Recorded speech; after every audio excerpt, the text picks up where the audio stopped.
দর্শন শিক্ষা পরিবারের তরফ থেকে ম্যামের তরফ থেকে প্রত্যেক দিনের মতো সকলকে স্বাগত দর্শন শিক্ষা পরিবারে।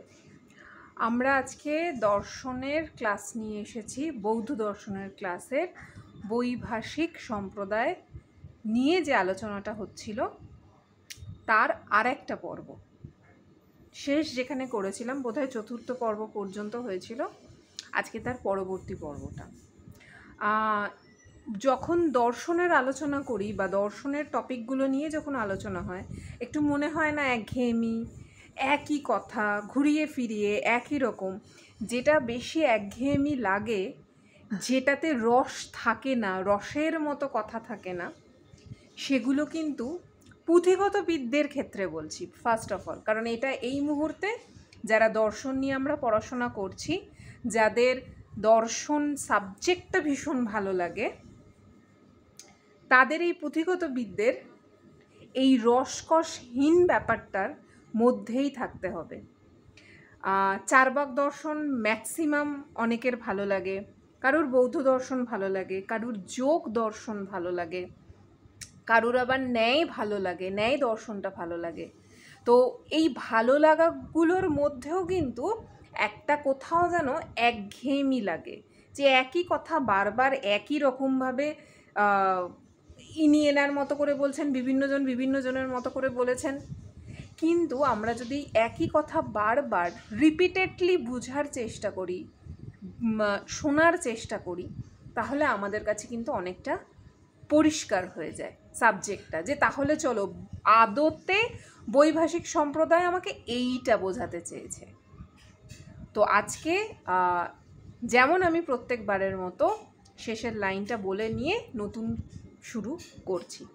শেষ যে লাইনটা ছিল সেটা হচ্ছে, স্থায়ী বস্তু বলে কিছু নেই, বস্তু মাত্রই স্বলক্ষণের ধারা, স্বলক্ষণ ক্ষণিক।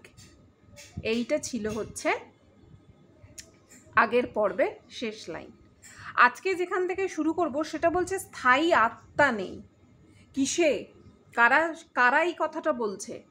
বাহ্য জগতে যেমন কোনো স্থায়ী দ্রব্য নেই, ওই যে বলেছিলাম একদম শুরুতে বৈভাষিকগণ কি বলছেন, তেমনি মনোজগতেও স্থায়ী কোনো আত্মা নেই বা কোনো স্থায়ী আত্মা নেই।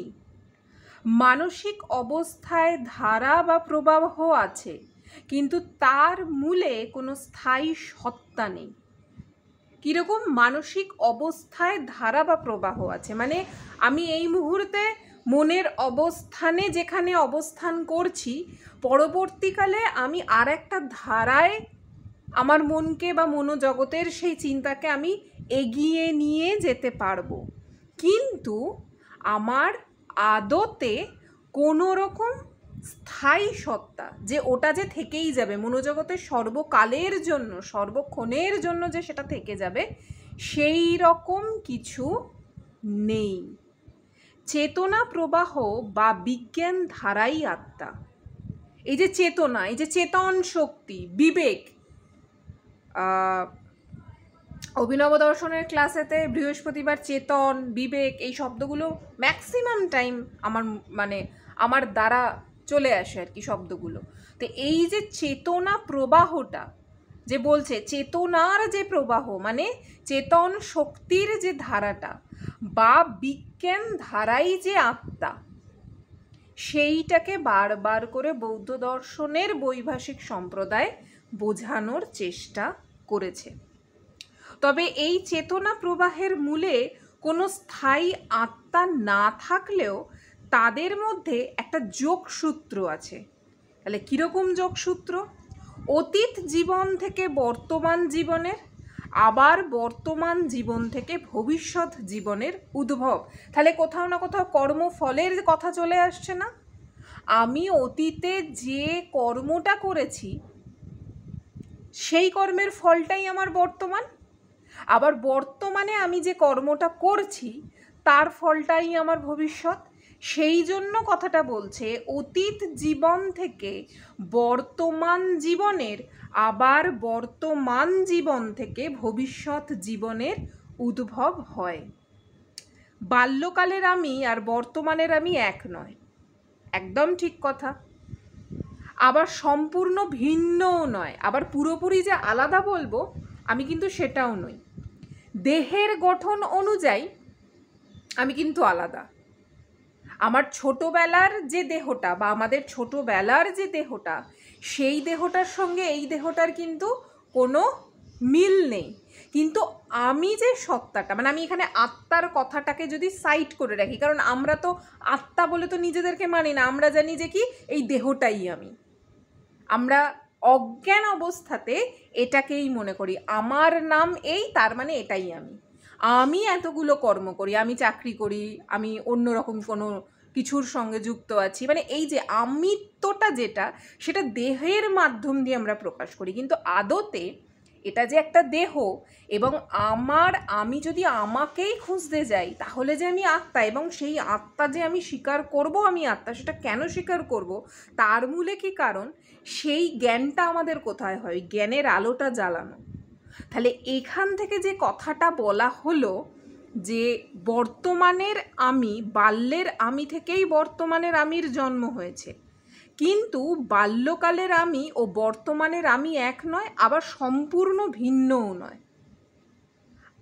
মূল যেটা, অরিজিনালিটি যেটা, সহজাত যেটা, সেইটা তো একই থেকে যায়।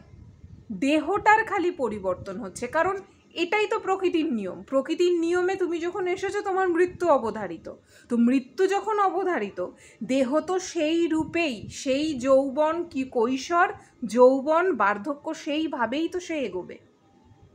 তাহলে বলছে বাল্যের আমি থেকেই বর্তমানের আমির জন্ম হয়েছে, আবার বর্তমানের আমি থেকে ভবিষ্যতের আমির জন্ম হবে। আমার মধ্যে কোনো সনাতন চেতন সত্তারূপী আত্মা না থাকলেও, এখানে আবার যেহেতু বৌদ্ধ ধর্ম আত্মাকে স্বীকার করে না, তাই এখানে বৈভাষিকরা কিভাবে আত্মাকে অস্বীকার করছে, তারা চেতন সত্তাটাকে স্বীকার করছে, কিন্তু বলছে যে চেতন সত্তারূপী আত্মা না থাকলেও আমার বিভিন্ন ক্ষণের চেতনার মধ্যে এক ধারাবাহিকতা রয়েছে। মানে সবাই যেন ঘুরিয়ে ফিরিয়ে সত্যটাকেই স্বীকার করছে, কিন্তু সেই নাকটাকে, ওই যে আমরা বলি যে তুমি সোজাসুজি নাক কোথায় আছে দেখাও, আর তুমি ঘুরিয়ে নাকটা দেখাও, ব্যাপারটা এটাই। এবার এখানে আর একটা মজাদার বিষয়, আমি যখন দর্শনের ছাত্রী হলাম, ঠিক আছে, এই যে আমি যখন কথাটা বলছি, মানে কি আমার এই মুহূর্তে আমিত্বটাকে কাকে প্রকাশ করছি না, এই যে রশ্মি বা বাঘিনী, যে নামেই বলি না কেন, এই যে দেহরূপী যে আমিটা, ঠিক আছে, মানে আদতে যে সোলটা, যেই দেহটাতে তারা যাকে যেভাবে চিনছে, যেহেতু নামের হিসেবে চেনে, তো সে যখন পুঁথিগত বিদ্যে দিয়ে দর্শনের ছাত্রী হলো, যেহেতু সে নারী দেহেতে আছে, এবং পড়তে পড়তে ও বহু প্রশ্ন বিভিন্ন দর্শন সম্প্রদায় আলোচনা করতে করতে, বুঝতে বুঝতে, এবং এমনিতে যখন আমার মানে কি বলবো, মানে এইটা তোমাদের সঙ্গে শেয়ার করছি, 2021-এর 19শে জুলাই আমার মা, যিনি আমার লৌকিক জগতের মা ছিলেন, যার মাধ্যম দিয়েই দেহটা আসা, শোলগুলো তো পরে ইনজেক্ট হয়,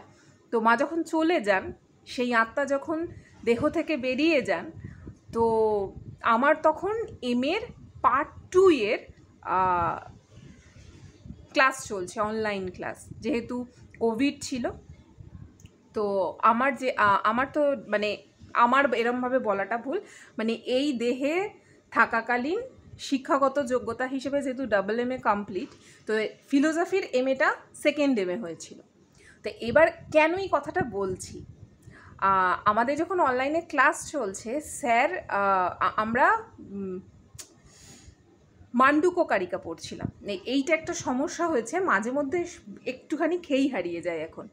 তো মান্ডুককারিকাতে এরকম একটা টপিক আছে যে দর্শনের হিসেবে, কিন্তু মানে শাস্ত্রগত এই যে তত্ত্বজ্ঞান আমরা বলি না, মানে পুঁথিগত যে তত্ত্বজ্ঞানটা, কারণ আমরা যে দর্শনই পড়ি না কেন, যে শাস্ত্রই আমরা পাঠ করি না কেন, যে উপনিষদই আমরা পাঠ করি না কেন, এটা জানতে হবে কারুর না কারুর দ্বারা সেটা লেখা হয়েছে বা সৃষ্টি করা হয়েছে। তার মানে কি কোনো একজন আত্মা যে দেহতে ছিল, তিনি তার মন তার বুদ্ধি দিয়ে সেইভাবে তিনি সেটাকে ব্যাখ্যা করে গেছেন।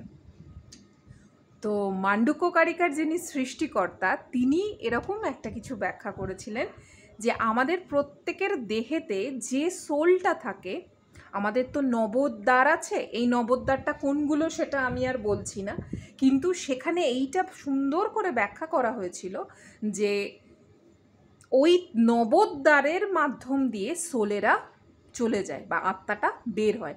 ওই জন্য কারুর মুখটা খোলা থাকে, কারুর চোখগুলো বড় হওয়া থাকে, কারুর কান দিয়ে বেরোয়। তো আমি আমার মা যেহেতু তখন চলে গেছেন, আমি স্যারকে প্রশ্ন করেছিলাম যে স্যার আমার মা তো এরকম, আমার এখনও মনে আছে যে 8 দিন হলো, 8 দিন না 10 দিনের মাথাতে, তো মা যে এরকম চলে গেছেন, তো তাহলে মায়ের চোখগুলোকে আমি দেখেছিলাম এরকম অবস্থায়, তো মা তাহলে যিনি মা হিসেবে ছিলেন যে সোল, তার মানে তিনি কি সেই চোখ দিয়েই মানে প্রাণটা বেরিয়েছে, সোলটা কি চোখ দিয়েই গেছে? তো সেটার যে উত্তরটা সেটা আর বলছি না, তিনি স্যার আমাকে যেটা বলেছিলেন ঠিক আছে, কিন্তু তোমাদের সঙ্গে এই কথাটা কেন শেয়ার করলাম, কেন ভাগ করলাম, কারণ এই যে কথাটা বলছে না যে আমরা বিভিন্ন ক্ষণের চেতনার মধ্যে এক ধারাবাহিকতা রয়েছে, বা আমার বিভিন্ন ক্ষণের চেতনার মধ্যে আমি যদি চেতন সত্তাটাকেই স্বীকার করি, তাহলে আমাকে আত্মাকে স্বীকার করতেই হবে। বৌদ্ধ দর্শন বলো, যে কোনো দর্শনই বলো, যারা অস্বীকার করেছেন তাদেরটা আলাদা, কিন্তু যারা স্বীকার করেও যেন মনে হচ্ছে অস্বীকারের কথা বলেছেন, তারা সকলেই কিন্তু সত্যটাকেই বোঝাতে চেয়েছেন বিভিন্ন পন্থায়। তার মানে আমাদের এই যে চলে যাওয়াটা, মানে পুঁথিগত বিদ্যে দ্বারা যেটা আমাদের মনে হবে যে হ্যাঁ এটাই হয়তো ঠিক, আদতে কিন্তু তুমি যখন সত্যিটা জানবে, এই দর্শনের ক্লাসগুলো আর অভিনব দর্শনের ক্লাস, প্রভুর মুখ নিঃসৃত বাণী, এই দুটোকে যখন তুমি মানে মেলানোর বা তোমরা মেলানোর চেষ্টা করবে, তখন মনে হবে যে পুঁথিগত বিদ্যেটা তো এখানকার শিক্ষা অর্জনের জন্য, কিন্তু ভেতরের যে শিক্ষা অর্জন, কারণ পুঁথিগত বিদ্যের 8টা দর্শন, 9টা দর্শন, 12টা দর্শন, উপনিষদ, বেদ যাই পড়ি না কেন, সেখানে কোথাও না কোথাও কারুর না কারুর দ্বারা তারা যেটা মনে করেছেন সেটাই বলা হয়েছে, এবং সেটা আমাকে কোথাও না কোথাও আমার পথটাকে একটুখানি ঘুরিয়ে দিচ্ছে, আমার চিন্তার ধারাটাকে আরও ব্যাপ্তিমান ঘটাচ্ছে, আরও ব্যাপ্তিতে নিয়ে যাচ্ছে। কিন্তু মূলটা কোথায়, রুটটা কোথায়? রুটটা হচ্ছে সেটাই, যতক্ষণ তুমি তোমাকে না খোঁজার চেষ্টা করছো, ততক্ষণ কোনো দর্শনই হয়তো পড়ার জন্য পড়বো, শিক্ষা অর্জনের জন্য শিক্ষা অর্জন করব, কিন্তু যে আদতে যে আমি কে সেইটা খুঁজে পেতে সময় লাগবে। কিন্তু কিছু করার নেই, দর্শনের ছাত্রী এখনও আছি, আগেও ছিলাম, আর আশা করি ভবিষ্যতেও থাকবো, যতদিন এই দেহতে আছি আর কি।